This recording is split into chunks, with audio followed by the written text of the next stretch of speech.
Everyone says communication is the number one most important thing in a relationship, but how do you know if you're actually good at it and if it's working?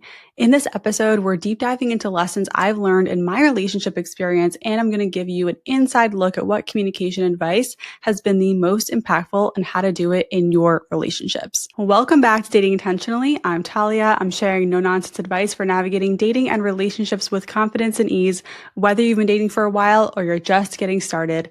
I believe dating can be fun.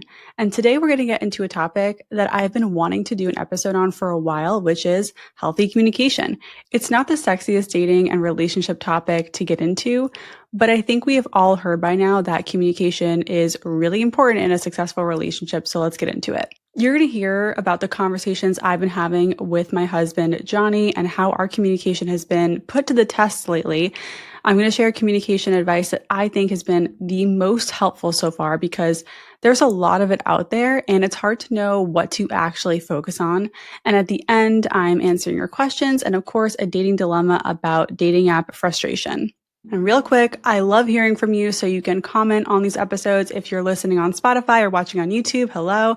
You can reach out to me on Instagram at dating.intentionally. I love hearing from you and answering questions. And you can email me at datingintentionallypod@gmail.com. However you want to get in touch, I'm here for it. So thank you for reaching out. And if you've already followed, rated, and reviewed the show, thank you. If you haven't already and you're liking it, I welcome you to drop a rating. It helps the show grow a lot. So thank you, thank you, thank you. So Johnny and I have had our fair share of hard conversations over the years, but there's something about marriage that can make it feel like the stakes are higher. If you're married or have been married, let me know if you relate. It's one of those unexpected things, to be honest. When you're doing life with someone, you're going to be faced with all of these kinds of new situations that you have to navigate as a team. I can't speak for Johnny. I can't speak for you. But for me, as kind of a default lone wolf, I struggle with that team part. I'm being super vulnerable with you here. This is definitely something I feel some shame around. Like, here I am helping people date, but I'm struggling to be a team player. And I would say I have a pretty solid sense of security most of the time. But just because you have earned secure attachment doesn't mean that your old insecure ways never flare up. They do. And lately, they have been for me, especially in conflict. I'm an extremely independent person. And when it comes to facing tough decisions with a partner, I just have a lot of work to do. So here's me saying, I'm not perfect. I mean, we all know that. I am continually working on myself, and I love being able to share with you through this show what I'm working on and what's working and what's not. All this to say, this is where communication skills are crucial. And I'm so happy that I've done the work because this is when it counts. These moments when I'm sitting across from the table from Johnny and I'm feeling scared and overwhelmed and triggered and he's lost and doesn't know what to say or do. These are the moments when the work truly counts.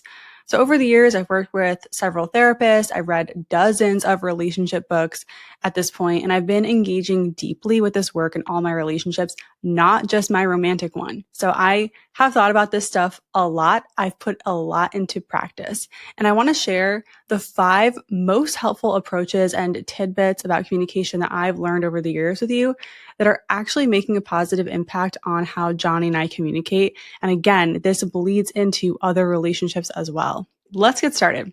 Okay, the first one is call out and address patterns. This concept I learned about from Hold Me Tight by Dr. Sue Johnson. It is a classic relationship book. I think everyone should read it. It is really helpful. I will say it took me a while to get through the whole book. I wouldn't say it's the easiest read, but it is so helpful. And one of the core concepts of this book and a lot of communication advice is that it's not you against your partner. It's you and your partner against the problem or the pattern or the dynamic. And in this book, Hold Me Tight, the author points out 3 common patterns in relationship communication that she calls dances. So the first dance is called Find the Bad Guy. That's the pattern where you are kind of looking to blame each other. You're trying to figure out who did more wrongdoing to each other, who, like, you're kind of, it's not like the opposite of one-upping each other. It's like, well, you did this and you did that. And and you can't really go anywhere when you're just trying to find the bad guy. The conversation will not be able to resolve when you're just trying to figure out how to be right instead of work together. The second dance is called the protest polka. So this is the dance or the pattern where one partner is making demands and requests of the other partner, and the other partner is just shutting down and withdrawing. And there's that cycle that never gets resolved because one person's always chasing, the other person's always withdrawing, and you can't really get out of that. And the final common dance or pattern we see is the freeze and flee. This is the worst one that you really want to avoid. It's when basically you are so exhausted from conflict with your partner that you don't say anything, you freeze, and then you just kind of withdraw. There's kind of no getting into any conversation because you already know how it's going to end. You've already given up. You're kind of resigned. And that is really the danger zone. I think the most danger zone of all three dances. You've kind of given up at that point. So Johnny and I are fortunately not falling into any of these three common dances to avoid, but we do have our own dance. Meaning a recycled conversation that we have over and over, sometimes multiple times in a week, that always ends up going nowhere. That's the thing about these dances, is the dance doesn't end. It's a pattern, it's a cycle. It doesn't have an ending. So there's no solution, there's no way forward. There's no understanding and there's no connection. I say my line, he says his line, I say my line, he repeats his line, and it's like we're on a loop. So in our short time in couples therapy, when we got engaged, I remember the therapist we work with encouraged us to name our dance, right? And I'm calling this one that we do deja vu because we are literally having the same conversation, exactly word for word, over and over. So what did I do, right? We're calling out the pattern. It's not me against Johnny. It's us against the pattern and the dynamic, our dance. So what did I do? I threw an event on our shared calendar called Addressing Our BS so we don't get stuck in having the same conversation for 50 plus years. And that's kind of my way of making it a little lighthearted. It's like, okay, let's just figure this out. And we don't have to make it so serious. Of course it was serious, but that was just my way of kind of trying to keep it light. And in that conversation that we had recently, we sat down and we unpacked, we dismantled and deconstructed our deja vu pattern, which brings me to my next impactful tip. Number 2, aim to understand, not solve. This one is huge. It's mind-blowing how effective this tip is because a lot of the problems we have in a relationship can't really be solved, or there is just no easy solution that you're going to discover in one conversation. And that's one of the annoying parts about relationships is just that you have to keep working the problem sometimes to figure it out. And sometimes you will find there is no way to figure it out. This is another thing I think I learned from the book Hold Me Tight I mentioned earlier. Aiming to understand and not solve is about emotional validation, being seen and heard, and most importantly, understood. We can't come to solutions sometimes, but a deeper understanding of the way our brains work and the way our emotions work and the stories we tell ourselves can sometimes help us navigate these conflicts with more respect and love and compassion. The point of this episode, by the way, isn't about avoiding conflict. It's about how to navigate it with grace, respect, calmness, security, and love, because it's going to happen in any relationship you have. The closer and more intimate you are, the more likely you're going to face conflict together, and that's okay. So back to our deja vu pattern. We're having our discussion, and this event I threw on our calendar, we're in this discussion, and I told him up top, I said, we are not going to solve this, but we are going to get a better understanding of what's going on so we can stop our pattern. And I'll be honest and say that Johnny doesn't always see the value in this, but he goes along with it, and that's okay. That's all I can ask for. What I love about him is that he shows up all the way and takes things seriously, even if he doesn't really get why we're doing something or doesn't really agree that it's effective. He trusts me, and it's been like that from day one. So what this conversation actually looks like, it's more about asking questions. So I'd ask him, okay, when you say your line, when you say this thing, what does it mean? Where does that come from? What are you actually trying to tell me? And this is a back and forth, so you both would answer these questions. If you're able to come to this kind of conversation with an open mind and an aim to just understand, it's crazy how connected you can feel when you're both seen and heard. It's not about being right or wrong. Like, just because you understand something doesn't mean you have to think it's right or whatever. It's just like, I understand why you feel the way you feel. I now can understand why you act the way you act and why you're saying what you're saying. It's insight. It helps. It's not about being right or wrong. We're allowed to feel the way we feel about things. Feelings aren't right or wrong. You might not relate or feel the same as your partner about certain things, but that doesn't mean that you can't look at your partner and say, okay, I now understand why you feel this way. And when you hear your partner say that, you're like, oh, it's like a sigh of relief. At least it is for me. It's like I feel I can drop into that safety and be like, okay, I'm not crazy. My partner is on board. They can share this reality with me, even if they can't relate or don't agree or don't see it that way. We can share my reality and I can share their reality. So for us in this moment, we were able to get out of our deja vu dead end conversation and start to find a way to navigate this conflict that we'll probably always have with a new dialogue that is more productive and honestly even nips it in the bud. And what we learned in this conversation is that I was the one who kept starting it. I was the one who kept bringing it up. So now I know what to do. Now I know when I start to bring it up, I can like catch myself and we can just kind of nip it in the bud before we just have the same conversation for decades.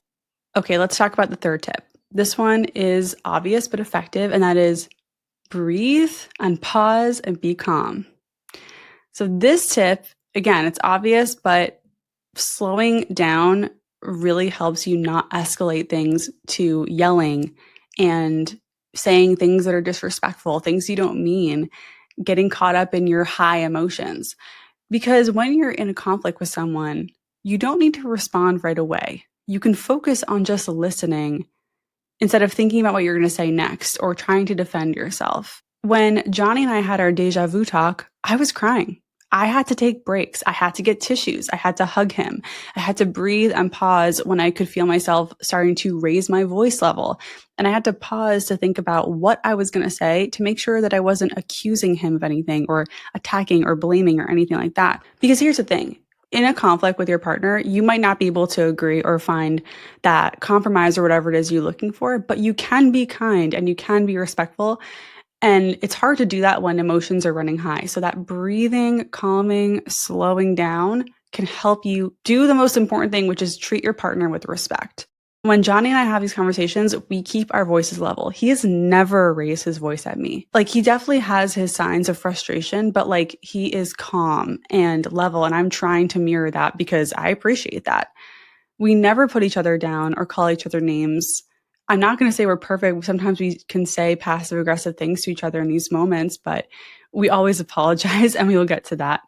Sometimes when we're talking, we even hold hands, embrace, or cuddle, and we're able to kind of co-regulate in those moments. And when our bodies are near each other, we're reminded that we're connected and safe. So that also helps with staying calm. But again, the point of this tip is just to keep treating each other with respect and not let things escalate. The fourth tip that has really impacted our communication positively is carving out time for it. When I asked you guys on Instagram what questions you have about this topic, a lot of questions came up that were like, what if I'm too busy? Like, how do you find time to talk about things? What if you're too busy? Life gets in the way. You just kind of keep putting it off. Carving out time is the answer. Just like I said earlier, when I added an event to our calendar to talk about our pattern, that's what we do. We put time on the calendar. We have our regular check-ins, relationship check-ins every other week. We started them monthly, around 4 to 5 months of dating, and then we increased the frequency to every other week after moving in together. I can see us doing them weekly when we have kids, if we have kids. So, and honestly, they get shorter and shorter the more often you do them in my experience. But I think having that time carved is so key because every other week we have the time to sit down and address things. It's so helpful. Not that we don't between those times, but knowing they're there when life is really busy and that we have this time makes it a lot easier and more chill. Nothing ever feels so urgent to address. I'm never in scarcity mode like, oh man, when are we going to talk about this? When do I bring this up? Is now a good time? Obviously, I think it's really important to be aware of what your partner is going through and their stress and stuff. But I think some of us, especially if you're a people pleaser, can fall into the trap of like, oh, they just got this bad news, or oh, they're just going through this hard thing. I don't want to be a burden. I don't want to pile on. And here's the thing. Life is always going to life. Life is just happening all the time. You can't wait for the perfect moment to bring things up. And as adults, we need to be able to compartmentalize a bit and be able to handle if our partner is coming to us, or handle being able to go to your partner, even if things are picture perfect in other parts of their life. So it's tough, but I think it's important to mention this. And you can always be like, okay, I want to talk about this. When is a good time? And let them tell you when they might be able to have more focus on that topic. The other benefit to carving out time is that it helps you be mentally prepared to talk about your relationship or anything else you need to address. So even if you're not doing regular check-ins, I think setting a time ahead of the conversation can help. It doesn't need to be on the calendar. If you think that's too formal, that's fine. And also, you want to make sure you're telling your partner what the topic is, because the "we need to talk later" is never a fun message to receive ever, right? That's a horrible, like scary thing to receive. So it might be more like, hey, later, I would love to pick up that conversation we had the other night, or I'd love to talk about what happened the other night. Is tonight a good time, kind of thing. So be specific about what you want to bring up, and hopefully they're open to it. So far, like these tips I've been sharing so far, I don't think they're not sexy. They're not like hacky in that way. They're just what works. This is just straightforward what works. And the last one I think you may have heard about, it's super important, but it really does matter, is number 5, learning to repair. Have you heard of repair attempts? Maybe you have, maybe you haven't. Let's just do a quick overview. I'm pulling from the Gottman's research on this. They have done so much research on relationships and couples and what makes a couple successful and stay together a long time and what doesn't. And repairing is a huge piece of that. So on their site, they describe a repair attempt as any statement or action, silly or otherwise, that prevents negativity from escalating out of control. So out of control means, yelling, screaming, ugly fighting, calling each other names, just things that are high emotion, high escalation, and you're maybe hurling insults and attacks at each other, which we really don't want. And what repair attempts do is they restore trust when it's been damaged. Repair attempts can happen during conflict and after, and they come in so many forms. Johnny likes to use humor to repair. He'll make a joke, and that's his way of trying to do that. I'm probably more likely to use physical touch and appreciation. It's basically a way to keep things, again, like I said, from escalating too much and to soften a bit while in conflict, to remind each other, hey, we're doing our best. We're here in the moment. We love each other. So here are the 6 main ways to repair, though, if you need examples. They're from the Gottman site.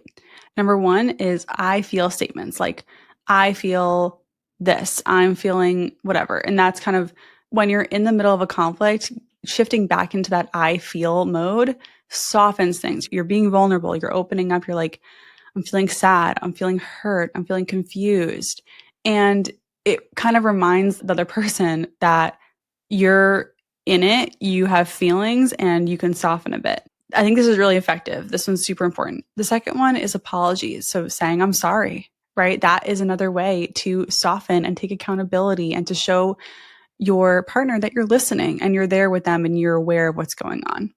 The third one is getting to a yes. So that's finding something to agree on, something to show your partner that you are open to what they're saying. I can see that. Like, I'm coming around to this. I understand. Just finding something you can agree on can be a great way to soften and repair in the moment. The fourth one is I need to calm down statement. So this is like taking a beat to collect yourself before things escalate even more. You're allowed to do that. You're allowed to be like, hey, can we pause for a second? I'm feeling emotionally flooded. I'm feeling a little out of control here. And you can take a minute to breathe, leave the room, come back, and resume in a few minutes whenever you are able to calm down.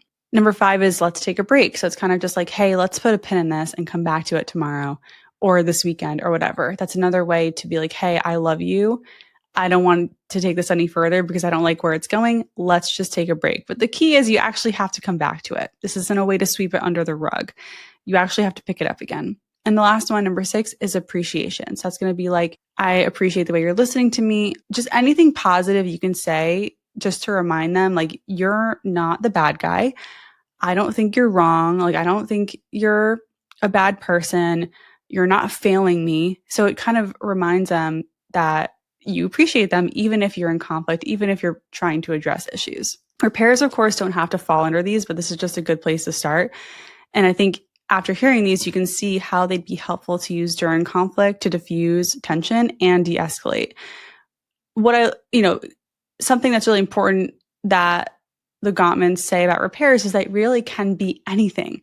When you're getting the swing of it, like I forget which book I read this in, but you can literally be like, I'm trying to make a repair attempt right now if you want. And it doesn't have to be perfect. It's just like, hey, it's a little touch point of like, hey, I love you. I'm here with you. I'm trying. This is hard. Let's remember we're on the same team. So that is the whole point. And I think the research has shown that couples who are able to do this, even no matter how much they fight or what they're fighting about, are going to last longer than couples who don't. And it's really important to be able to not just make repair attempts, but accept them. So important. Even if you're upset, if you notice your partner trying to connect in conflict, it's on you to do your best to accept that, even when you feel emotionally charged. And it's hard sometimes because you might be like pissed at your partner for something. But if they're like trying to reach out to you and trying to keep things calm and level and respectful, you can't have too much pride and not accept that. Otherwise, like, you're not on the same team and you're not going to be able to repair and rebuild that trust in the moment. So those are the 5 tips I have for you. I am really excited about sharing this. I feel like, again, this stuff is also applicable to friendships and family relationships, even work relationships in some cases. I wish I learned all of this sooner, to be honest. And it took us a while to get our communication down. Like, this is not something you're going to pick up overnight. We still have a ways to go too.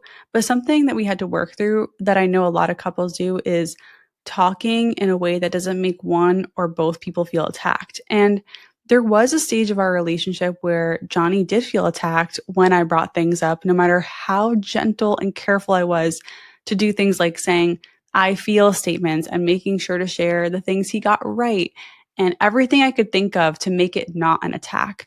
And how we got through that was there were a few times where after I brought something up and the conversation was over, I would ask him, did he feel attacked during that? And sometimes he said yes, but more and more he started to say no. And through that checking in with him, I was able to learn what works for him specifically and what doesn't. I also remember telling him at some point that I was doing everything I could to make my requests not come off as attacks. And his part of that work is knowing and seeing that I'm not attacking him when I make requests. An attack, by the way, is when you tell someone, you never do this, you're lazy, you're always neglecting this, like, you're so bad at this.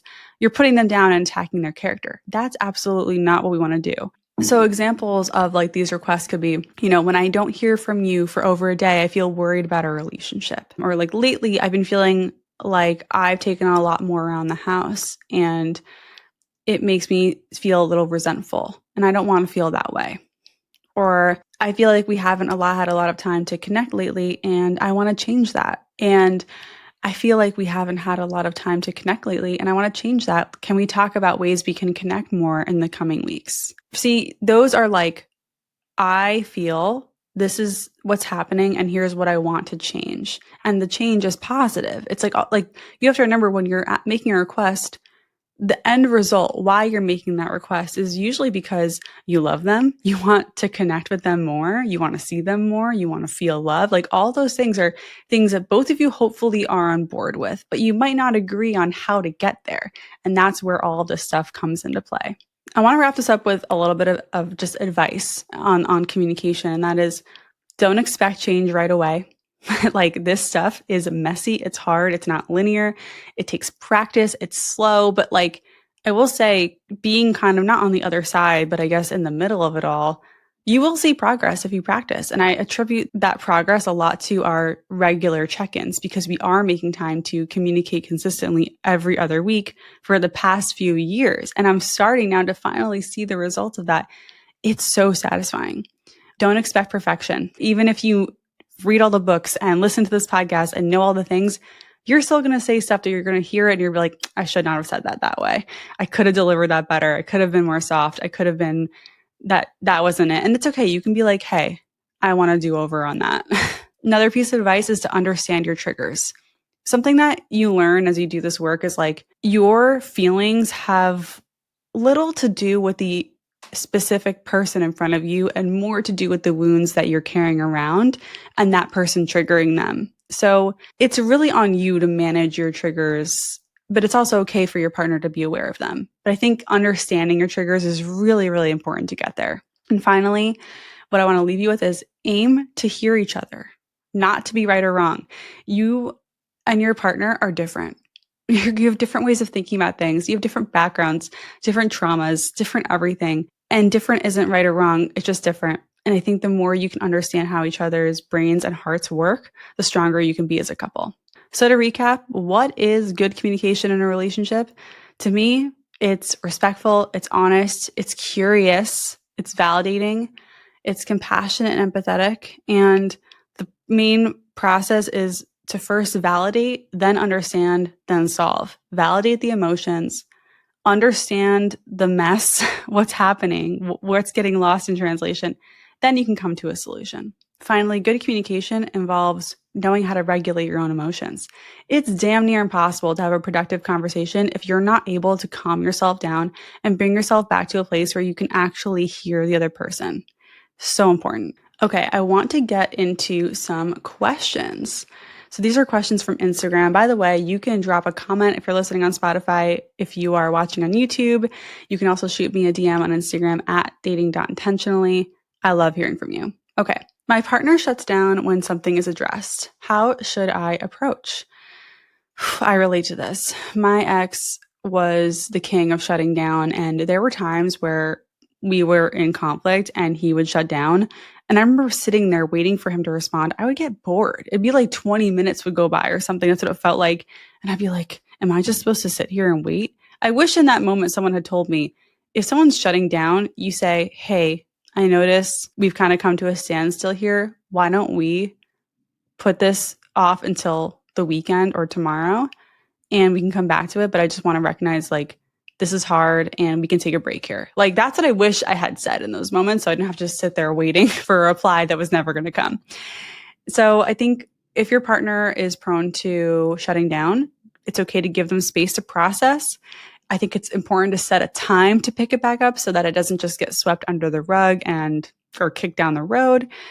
Alternatively, you can ask them what they need from you in those moments that makes it easier for them. And don't ask them when they're shut down. Ask them at a different time when they're more open and actually talking to you. It's hard though. It is hard to do this and a lot of patience is required. I think that if your partner shuts down and you're never able to talk about anything, that's probably a deal breaker. But if they shut down, take some time to process, take some space and can pick it back up later and talk with you, that is absolutely doable. What do you do when you tell your insecurities, your fears, and trust issues to a partner and they don't respond? That's rough. Like if you're opening up to someone and they literally don't say anything, that is so brutal. And I've been there.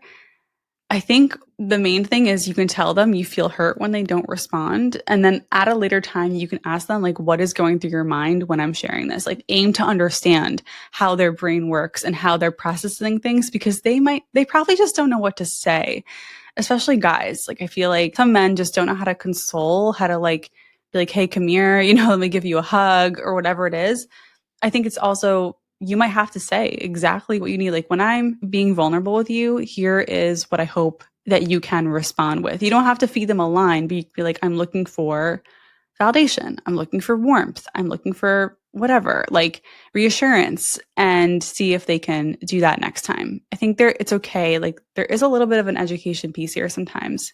So just know that. What are green flags in early dating to look out for that someone will be good at this? So the biggest green flag will be how they respond to your boundaries and how they respond to you speaking up about things within reason, of course.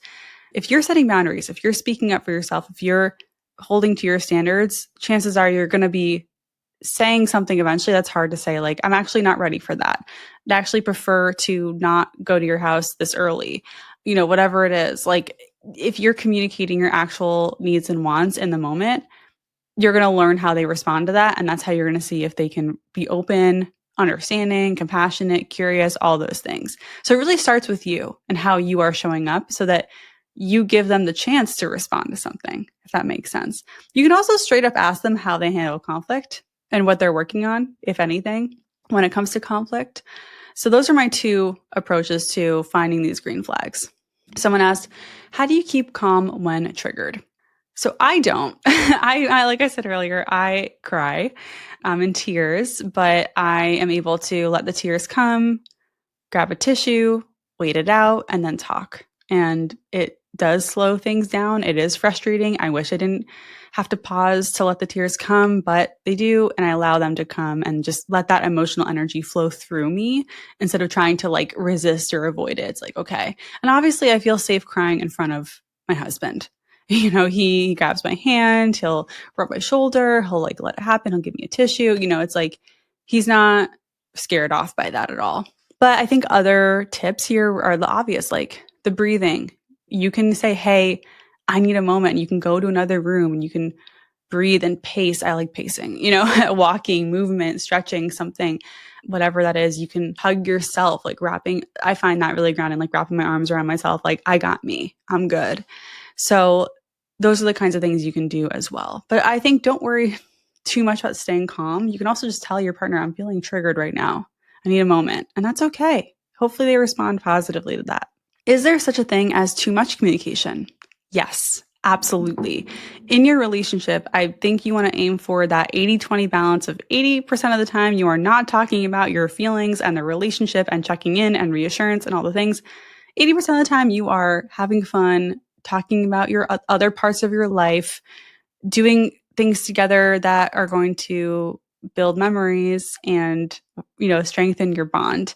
20% of the time should be that relationship stuff, the communication about addressing issues and all that stuff. That's I think the ratio. Let me know if you disagree.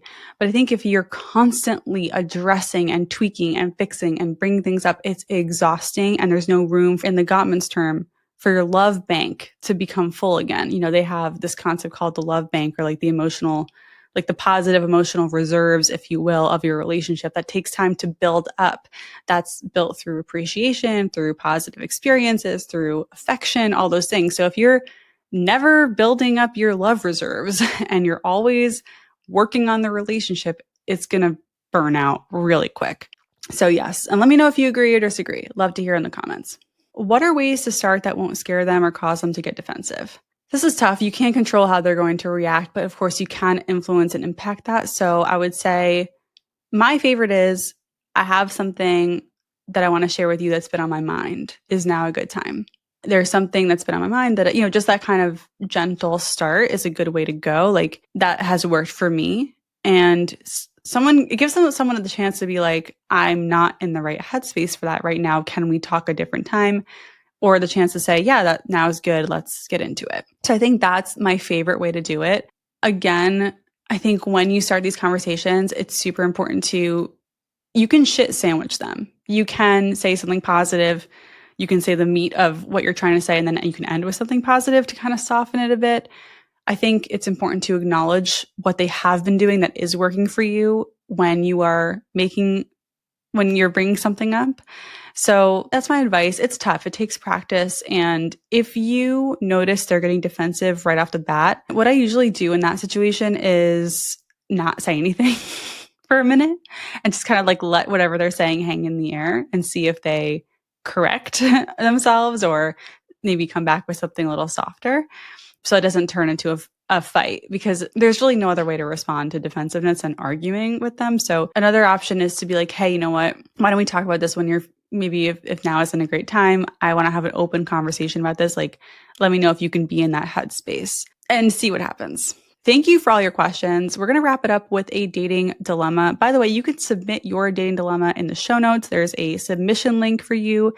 Everything is anonymous. And when you share what's going on in your dating life, you are helping other people feel less alone. So thank you for all your submissions.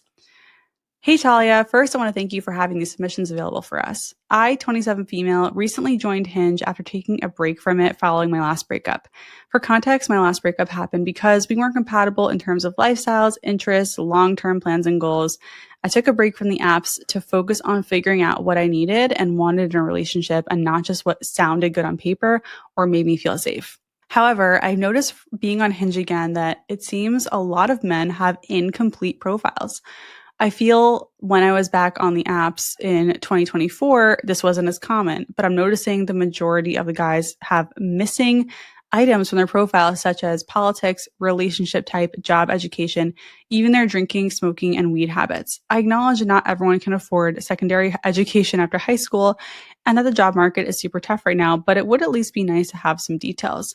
I'm not sure if I was ignoring some of that before or if incomplete profiles are more common now due to what's happening in the US. For instance, I know that a few other women have stated that they're seeing more men putting, quote, not political or moderate down when they're actually conservative because they think it'll get them more matches. But I'm honestly seeing politics and other categories just as blank. I haven't matched with many people since rejoining the app because I'm swiping no if their profile is incomplete or if I'm just not attracted to them. My dilemma is, am I being too picky by swiping no if they have an incomplete profile or are missing things like politics or their education? Do you have any suggestions or weed out questions that would help answer the blanks if I do want to swipe yes? Okay, so great question. It sounds like this is a super common experience, like people leaving out information on their profiles or people kind of fudging the information a bit to get more matches. We've seen this with age, we've seen it with height, we're seeing it more and more with politics. It's definitely a thing on the app. So you're not crazy. Like this is happening and it sucks. But I do have some ideas for you. You can always ask them about what's missing in their profile in the messaging stage. Like you can say like, "Oh, I noticed you left this blank on your profile and I'm curious, where do you currently stand on politics?" Or I'm curious like, "Do you drink?" Or "What industry are you in?" if they left their job blank. And I'm honestly not sure how to ask about the education one without sounding like whatever you respond is probably not going to make the cut for me. I don't know. That one's a little trickier, but it might be something that comes out on a date. Their profile looks lazy. Like you're talking about the basic information of kids, education, politics, job. Like that's like the basic information. If their prompt answers are pretty empty or just one word or lazy, that's when I would swipe left. But if the rest of the profile looks interesting for you, but it's missing some key details, I'd still swipe right because, that can be cleared up in the messaging stage if they even match back with you. So I think still keep an open mind when swiping, like when you're just looking at profiles, because swiping leads to messaging, not marriage. Well, in most cases. You'll have time to decide if you want to meet them after messaging with them a bit. And you can even do a phone call if you want to add another layer of screening to this process. So I'm just saying, keep an open mind. I understand you're coming in with a more intentional mindset now, but just remember that swiping should be generous because thinking about the chances of them actually being available to have a conversation with you, like an actual back and forth, it gets lower and lower with every step, right? It gets narrower and narrower through every phase of using the app. So that's why with swiping, we can be really generous because who even knows if they're going to match back or respond to you? All right. That's all I have for you today. I hope this helped you. I want to thank you for listening. Thanks for trusting me. Don't forget, you're doing great.